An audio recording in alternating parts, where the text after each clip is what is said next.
성도의 애절한 기도라는 말씀으로 성민교회 양은화 목사님께서 말씀 선포하시겠습니다. 우리에게 주신 하나님의 말씀은 시편 17편 1절에서 6절까지의 말씀입니다. 구약 812페이지에 있습니다. 여호와여, 의의 호소를 들으소서. 나의 울부짖음에 주의하소서. 거짓되지 아니한 입술에서 나오는 나의 기도에 귀를 기울이소서.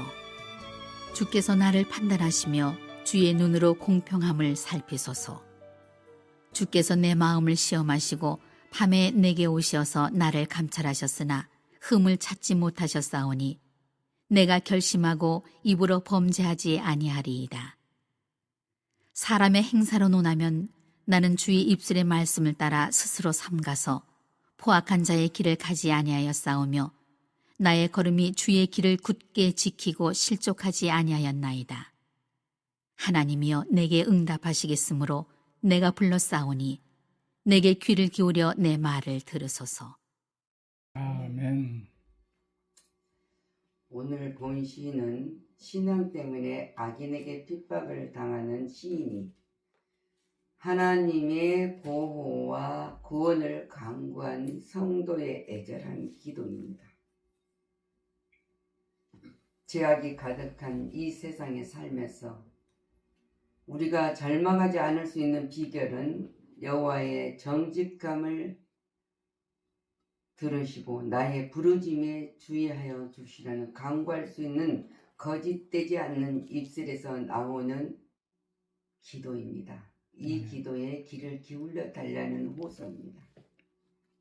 정직하게 살려고 믿음으로 살려고 부르짖음에 주의하는 노력하는 사람들은 악인들이 판치고 있는 세상에서 눈을 들어서 하늘은 우러러 하나님의 공의의 시련을 호소하고 있는 것을 볼 수 있습니다. 우리 또한 마찬가지입니다. 살아가는데 왜 힘들지 않겠습니까? 문제가 안 생기겠습니까? 근데 이 시편의 기자가 고백한 것처럼 기도하는 것은 주의 공평한 판단을 바라볼 수 있었다는 사실입니다. 우리 또 마찬가지입니다.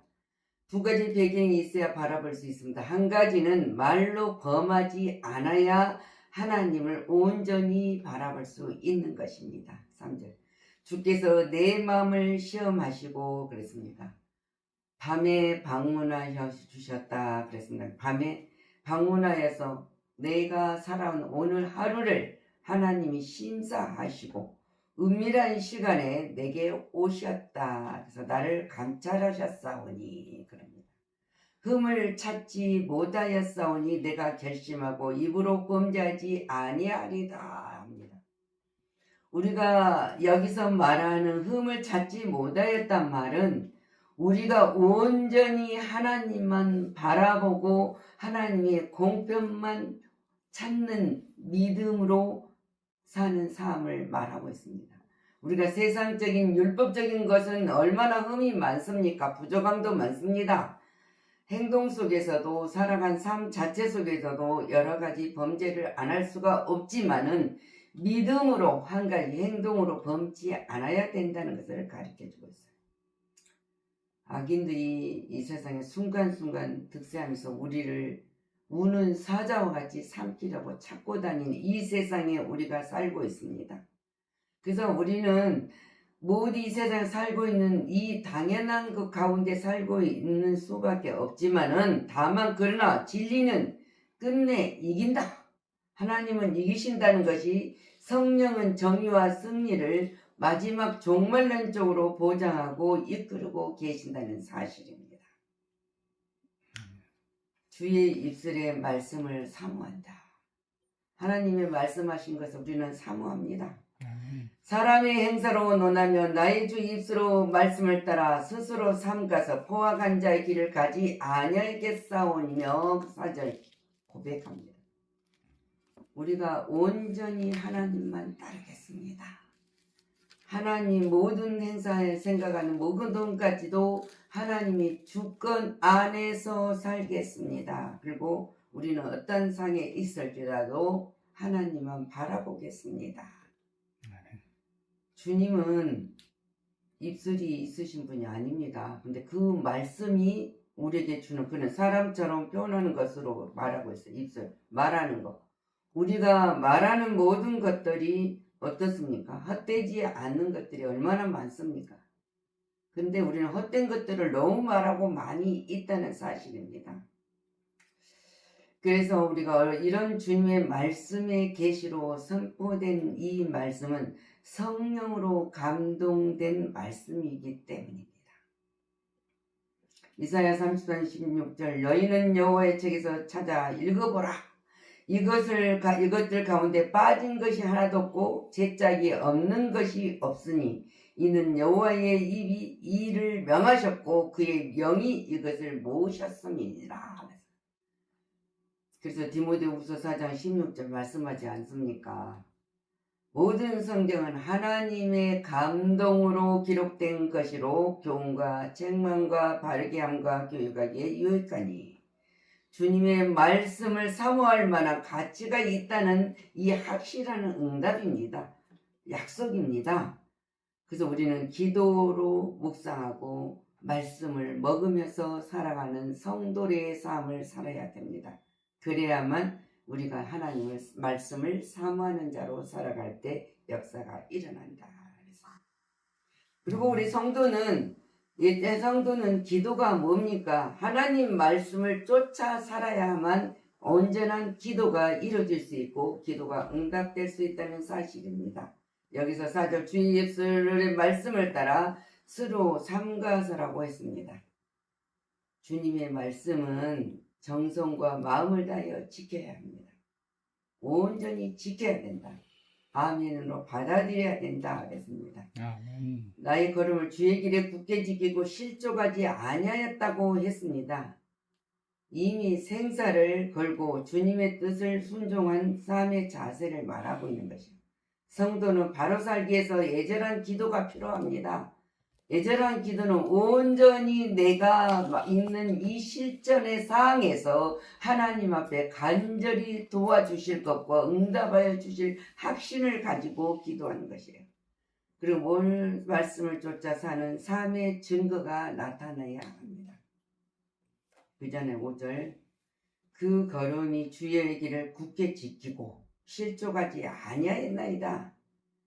이런 배경이 있는 자는 하나님이 내게 응답하시겠으므로 내가 불렀사오니 내게 귀를 기울여 내 말을 들으소라고 기도할 수 있습니다.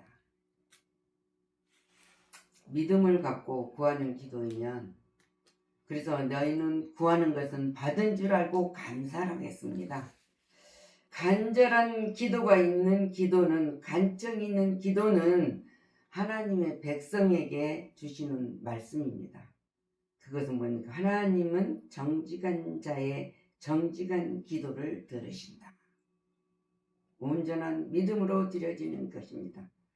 가증한 마음으로 거짓된 입술로 사기치고 있는 사람들이 이 땅에 얼마나 많습니까? 말로는 주여 주여 찾고 하나님의 영광을 돌리기를 원하고 삽니다. 그런데 내가 원하는 기도를 하니까 주시옵소서. 이것도 주시옵소서. 저것도 주시옵소서. 아닙니다. 믿음이 플러스가 되고 감사가 플러스가 됐을 때 우리의 기도가 간증하는 기도가 응답된다는 것이에요. 그래서 이제 간절한 기도에는 입술에는 마음과 행동이 정직해야 된다. 간절한 기도 특징은 기도에 눈물이 담겨 있습니다. 간절함과 애절함. 하나님이 이 기도와 이 생활 속에 함께하고 계신 것을 확신을 가지고 구하는 기도입니다. 그래서 우리는 정직한 마음, 정건 입술로 눈물을 담는 간절한 기도를 드려야 됩니다. 그래야만 하나님이 응답하신다는 사실입니다. 하나님의 보호와 사랑을 다시 깨달아야 합니다. 아멘. 하나님은 우리의 능력의 손으로 구원하시고 눈동자같이 지키시고 사랑의 날개 그 날에 감춰주시고 보호하여 주시고 덮어주신다는 이 사실입니다. 이 같은 은혜를 입는 자는 주님의 날의 부활, 마지막 부활입니다. 우리가 17장 15절의 말씀이 이렇게 약속해요. 나는 의로운 중에 주의 얼굴을 배우리. 깰 때 주의 형상으로 만족하리다. 내가 죽었다 깨어났더니 천국에 입성을 했습니다. 입성을 했을 때 우리가 해야 할 일들이 무엇입니까? 이 소망이 있기 때문에 만족할 수 있다는 거예요. 이 세상에 아무런 무엇을 가져도 만족하지 않습니다. 더 갖고 싶고 더 쟁취하고 싶고 더 있는 것으로 그것을 족함이 없이 아니라 뭔가 누리는데도 내가 누구보단 더 잘 누리기를 원하는 마음을 품는다는 거예요. 근데 재림의 날 부활의 영광에 참여할 수 있는 우리 백성들은, 이 소망을 가진 백성들은 마귀는 굶주린 사자같이 택한 자를 넘어뜨리려고 삼켜버리려고 찾아다니고 있는 이 마지막 시대까지 우리가 이길 수 있는 것은 우리들을 능력의 손으로 구원하여 주시고 눈동자같이 지키시고 사랑의 날개 그늘 아래 감추시고 보호하시는 하나님께 눈물에 담긴 간절하고도 정직한 기도를 드렸을 때 하나님은 항상 하나님의 은총을 덧입혀 주신다는 사실입니다. 그래서 하나님은 성도의 기도를 들어주셔요. 간절한 믿음으로 구하는 기도, 그리고 언제나 그 기도 속에는 하나님의 강한 오른편으로 구원해 주신다는 확신을 가진 자에게 응답하십니다. 그리고 언제나 보호해 주셔요. 우리가 항상 기뻐라, 쉬지 말고 기도하라, 범사에 감사하라. 이는 그리스도 하나님의 뜻이니라. 우리가 이 세상에 육으로 살아간 모든 것들을 얼마만큼 감사할 수 있습니까? 얼마만큼 기뻐할 수 있습니까? 얼마만큼 우리가 하나님 앞에 간절한 애절한 기도를 할 수 있습니까? 우리는 문제가 생기면 그 아픔 속에서 기도를 합니다. 근데 우리는 날마다예요. 날마다 항상 쉬지 말고 기도하라 그러잖아요. 쉬지 말고 기도하라. 하나님과 동행하는 삶을 살고 있는 자들은 이것이 바로 하나님께 보호하신다는 확신을 가지고 눈물에 담긴 간절한 믿음으로 드려진 기도예요. 기도를 드렸을 때 하나님은 능력의 손으로 붙들어 주신다는 사실을, 그리고 하나님의 은총을 입고 살아간다는 사실을 우리에게 믿게 하시고 힘을 다하여 주신다는 사실입니다. 우리는 이 믿음으로 살아가는 성도들의 기도를 하나님은 분명하게 들으신다고 말하고 있습니다. 다윗이 이 고백을 할 수 있었던 것은 뭡니까? 뭐라고 고백을 합니까? 다윗이 기도에 대한 대담한 기도예요. 우리가 대담한 기도를 드릴 수 있는 것은 믿음이에요. 믿음, 확신, 플러스 감사. 이것을 가졌을 때 우리는 당당하게 하나님 나의 기도를 들어주소서.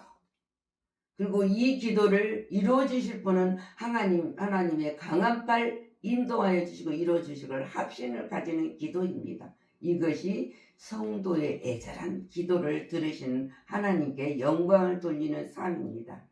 복된 삶을 살고 이 확신으로 승리하시는 여러분이 되시기를 그리스도 이름으로 축원합니다. 아멘. 나를 눈동자같이 지키시고 주의 날개 그늘 아래 감춰주신 하나님의 사랑의 하나님은 지키신다는 확신한 약속을 갖고 구합니다. 어떤 문제가 있었습니까? 어떤 아픔이 있었습니까? 그 속에서 하나님은 분명히 1호의 하나님의 손길을 펴셨고 임마누엘 하나님이 세상 끝날까지 내가 너와 함께하는 약속을 이루어 주셨다는 사실입니다. 다윗이 이 간절한 담대한 기도를 드릴 수 있었던 것은 그가 확신을 있었기 때문입니다. 하나님이 보호와 날개 아래 눈동자까지 지키시는 하나님이 내 안에 계시고 함께 해주는 확신을 가졌기 때문에 이 기도를 드렸던 것처럼 우리 또한 이 확신을 가지고 드려지는 기도 속에 응답하시는 하나님께 영광을 돌리는 삶이 되기를 간절히 그리스도 이름으로 축원합니다. 아멘.